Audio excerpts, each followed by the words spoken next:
Life in ancient China wasn't exactly a walk through a bamboo forest sipping jasmine tea.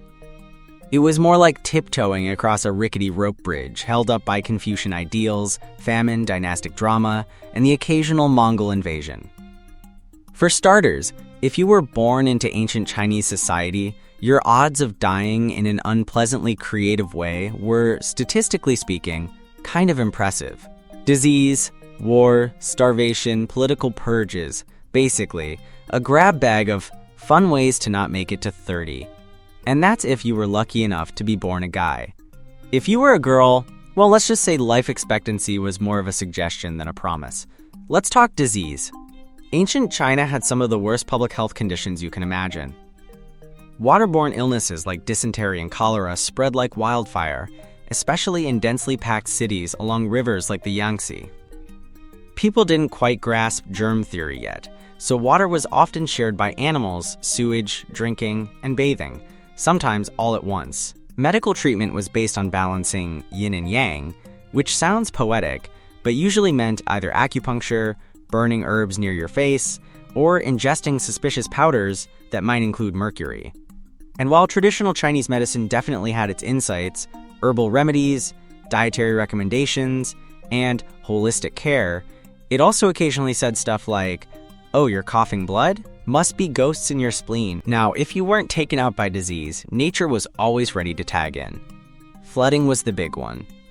The Yellow River, also charmingly nicknamed China's Sorrow, flooded regularly, and with the kind of mood swings that make a Roman emperor look emotionally stable. These floods wiped out entire villages, destroyed crops, and left millions without food or shelter. And when nature wasn't messing with you directly, it got a little help from locusts, droughts, and even earthquakes. Ancient Chinese records are some of the most detailed in the world, and they're full of entire dynasties struggling to respond to disasters they couldn't control. Partially because most emperors thought natural disasters were a divine Yelp review saying, "You suck at ruling." If you're thinking, okay, but what about war?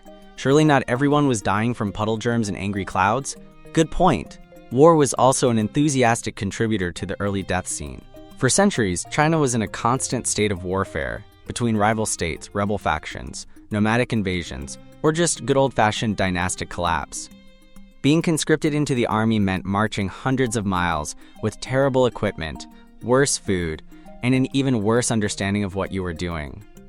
And while ancient Chinese warfare was incredibly advanced in many ways, crossbows, siege weapons, organized infantry, the casualty rates were massive, and a soldier's reward for surviving was usually either PTSD or dying of an infection from an arrow wound that someone treated by rubbing crushed turtle shell into it. And if you weren't a soldier, but say a farmer or a craftsman just trying to pay your grain tax and not get executed, you still had to deal with the ever-present possibility of the government flipping a table on your whole life. Dynasties were notoriously unstable, and changes in leadership often came with widespread chaos. The Qin dynasty, for example, unified China, but also taxed people into the dirt and forced millions into labor for the Great Wall and the Emperor's Tomb Complex. The Han dynasty made some improvements, but still ran public works like they were a group project, and you were the kid who got voluntold to build 800 miles of road.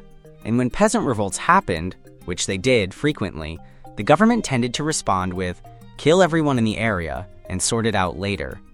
And while we're here, let's talk about women in ancient China, who had all the privileges of livestock, minus the free hay. A girl could be sold into marriage, forbidden to remarry after her husband died, and sometimes punished for crimes her male relatives committed. During certain dynasties, foot binding became widespread, basically turning walking into a daily pain simulator in the name of, quote, elegance. Education was mostly off limits, and their legal rights were practically non-existent unless they were part of the elite. Even then, elite woman usually translated to high-stakes pawn in a political marriage. Congratulations, you're now slightly better treated furniture. Even spirituality came with its risks. Taoism, Buddhism, Confucianism, all central to Chinese thought, were occasionally in vogue and occasionally declared illegal, depending on who was wearing the crown. Entire Buddhist monasteries were razed during anti-foreign movements, and Taoist alchemists had a habit of mixing up, quote, elixir of immortality with slow death by lead poisoning. Some emperors literally drank mercury to live forever, which obviously backfired. You know your spiritual life is rough when the best case scenario is just dying like a regular person instead of glowing in the dark. Despite all this, people still lived, loved, wrote poetry, made art, and built one of the longest continuous civilizations in human history. So yeah, life in ancient China could absolutely kill you, but it also somehow didn't.